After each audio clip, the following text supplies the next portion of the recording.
a gente sabe que não dá para um empresário estar 100% focado no operacional quando ele tem mais de um negócio. Como é que você enxerga uma questão de, já entrando um pouquinho, parcerias, sociedades, você acha, assim, sendo bem objetivo, né? É dividido o mundo entre pessoas que gostam de sociedade e pessoas que não gostam. Obviamente tem as pessoas mais meio termo, né? Qual é a tua visão sobre isso? Cara, eu acho que sozinho a gente não vai muito longe. A gente faz muita coisa, mas não vai muito longe. Principalmente minha pegada de querer assim, eu quero ter 10 negócios. Eu não consigo gerir 10 negócios sozinho. Eu não tenho nem se eu dividir isso um por semana, não dá. Tem que ser pelo menos 2. É verdade. Né? Então, todos os meus negócios eu penso em sócio. Mas eu penso assim, putz, esse sócio, esse negócio, ele precisa de que tipo de sócio? A pesca, pegando só um gancho aqui, a pesca, eu entendo da pesca. Então, faz mais sentido que eu esteja mais à frente da operação da pesca. Sim. E consiga um sócio, talvez um investidor. Se precisar. Alguém desse com essa pegada mais de dizer, cara, vai no mercado, consegue um mercado diferente e tal, e toma um pedaço da empresa pra gente fazer esse negócio crescer juntos. Existe outro negócio, por exemplo, o BPO, a FBC. Cara, Fernando é o cara das finanças. É o cara das finanças. Não faz o menor sentido eu estar quebrando a cabeça ali na operação da empresa de dizer assim, Fernando, 1 mais 1 é 4. Ele vai dizer, Vitor, tá louco, entendeu? Ele é o cara das finanças, então ele vai tocar o negócio, sabe? Então, eu vou estar ali mais ajudando na parte estratégica, a parte comercial, enfim, e óbvio, entrando com grana, tem que estar. Sim. Isso é uma coisa que eu aprendi. Eu já fiz negócios em que eu disse, não, pega aí um pedacinho da empresa para tu fazer. O cara não se compromete. Isso é uma coisa que eu aprendi. Sócio é muito importante, mas se ele não botar nem que seja R$1... Para firmar compromisso, responsabilidade. Porque ele botou a carteira dele no negócio. Então ele vai estar ali e quer fazer aquilo ali porque ele quer, no mínimo, tirar aquilo ali de volta. Sim, sim. Até porque ninguém é menino, né? Não, ninguém tá fazendo nada à toa. Pois é. Então, já tive alguns negócios e, cara, me divirto bastante fazendo. Bastante. É muito legal. É muito satisfatório. É muito legal. E isso entra um pouquinho na questão de gestão de risco, né? Assim, tem gente que prefere tomar um risco já enquanto aquilo que a gente até já conversou. Você enxerga uma tomada de risco maior enquanto você é novo. Sim. Já o meu perfil é um pouco mais contrário. Não que eu não tome riscos. Claro. Mas eu pretendo tomar mais riscos quando eu for mais velho. Eu acho que não tem um caminho certo. Não tem. É perfil de cada um. Perfil de cada um. Eu prefiro... Eu acho que por ter esse arcabouço de estar assim, querer fazer logo, porque eu também não quero ter que ser obrigado a trabalhar todos os dias daqui a uns anos. Sim. Então, eu vejo muito assim, cara, eu com 40 anos, eu tenho lá meu diploma, eu tenho as coisas assim, então eu consigo me realocar no mercado e dou um jeito, se nada der certo. Se nada der certo. Né? Então, e repito, me realocar no mercado é algo temporário para eu abrir meu outro negócio. Eu não penso mais em... Eu não consigo mais pensar assim, vou fazer um concurso, funcionário de algum ser canto. Funcionário. Vou com o maior prazer, mas sabendo que é um salto para eu poder chegar em outro negócio. Mas também existe outro caminho. Cara, eu vou criar um patrimônio primeiro para que eu pegue um pedaço desse patrimônio para arriscar.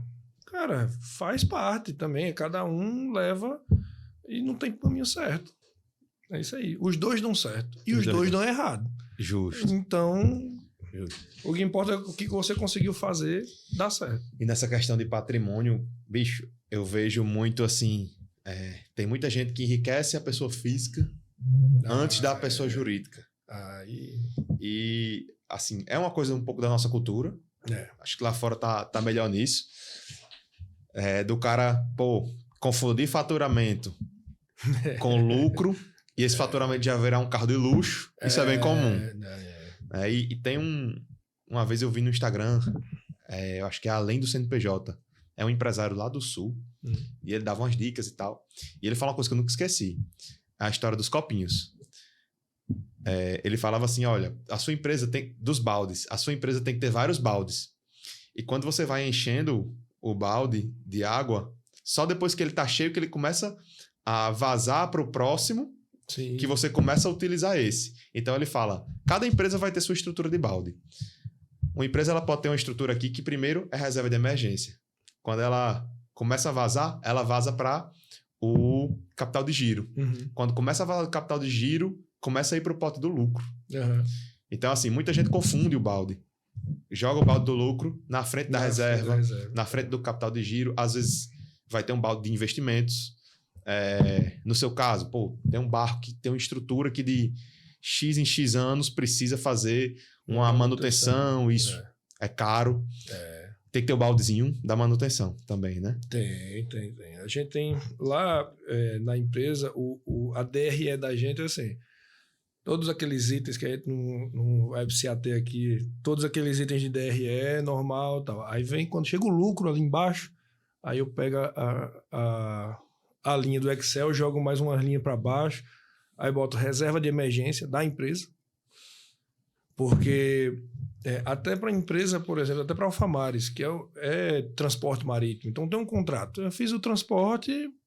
Daqui a 30 dias cai na conta e já era. É mais recorrente. É mais recorrente. Porém, é em cima de valor transportado, de volume transportado. Então, se a gente faz transporte para Fernando de Noronha, se a ilha, como aconteceu na pandemia, se a ilha entra numa crise, qualquer que seja, e a demanda dela sai de, sei lá, 300 mil litros por mês e cai para 50, eu tenho que transportar. Reflete na cadeia. E eu tenho que transportar. Mas aonde é que está meu ponto de equilíbrio? Se tiver em 100, é 50 mil litros de prejuízo que a gente está levando. E a gente tem que ir, cara. Vai fazer o quê? É contrato e vai deixar a ilha desabastecida. Ah, não, tá dando um prejuízo, eu vou ficar aqui. Entra até naquela questão que você falou de, às vezes, o sócio ele sai no prejuízo e ele tem que botar do dinheiro dele, né? Tem que botar do dinheiro dele. Não é dele. só aquela coisa imaginária linda de que só entra dinheiro. Por isso que a reserva de emergência que eu faço na empresa é uma proteção para mim, como empresário, sim, de não ter que botar meu dinheiro. Sim. Eu tenho um capital. Esse capital fica parado na conta corrente lá, parado para ficar olhando para ele, a coisa mais linda. Não, está aplicado. Sim. Está aplicado do jeito que é pessoa física, eu faço com a pessoa jurídica. Está aplicado em D+1, D0, sei lá. Né? Depende. Liquidez boa. Isso, com liquidez. Tem o capital de investimento, o balde do investimento. Por quê? De quanto tempo você tem que fazer um investimento no bar? Cara, manutenção, que aí eu não considero muito... Fernando me mata toda vez que eu falo isso, mas eu não considero... Eu tiro do CAPEX, sabe? Certo. Eu boto como uma manutenção, porque é uma coisa muito específica, mas é CAPEX, se a gente for falar tecnicamente. Mas a manutenção, essa manutenção específica, que é uma manutenção preditiva que a gente tem... De 2 em 2 anos, o barco tem que fazer uma docagem. Docagem é tirar o barco de dentro d'água.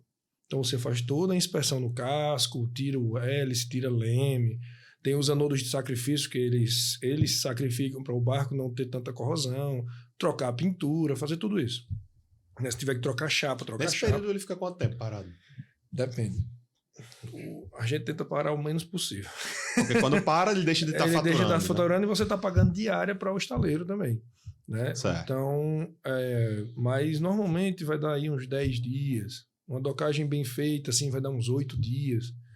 Mas tem que estar preparado para acontecer de ficar 20 dias, 30 dias. Pode acontecer. E imagina, pegando aquele gancho lá da governança, da estruturação do seu financeiro.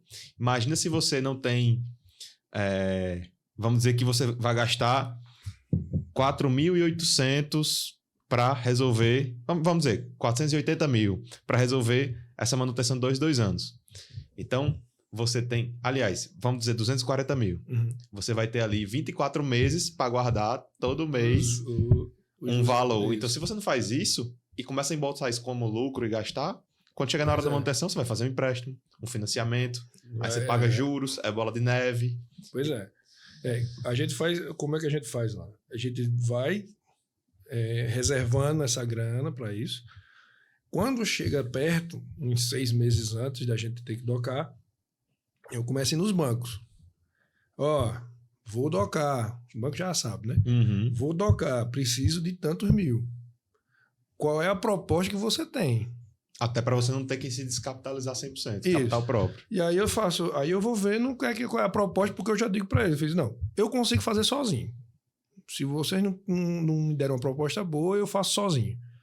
E aí tem uma formulazinha que a gente faz lá na empresa, que usa o beta, usa... Sim.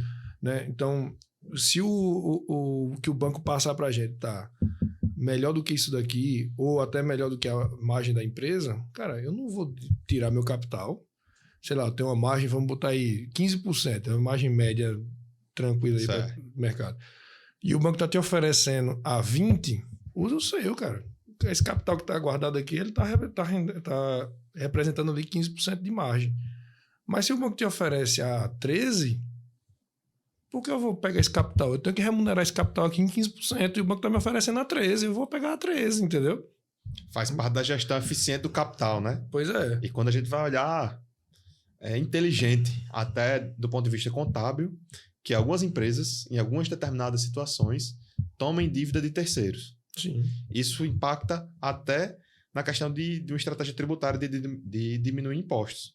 Sim. Numa tributação específica. Entendi. E bem planejada, obviamente. Perfeito.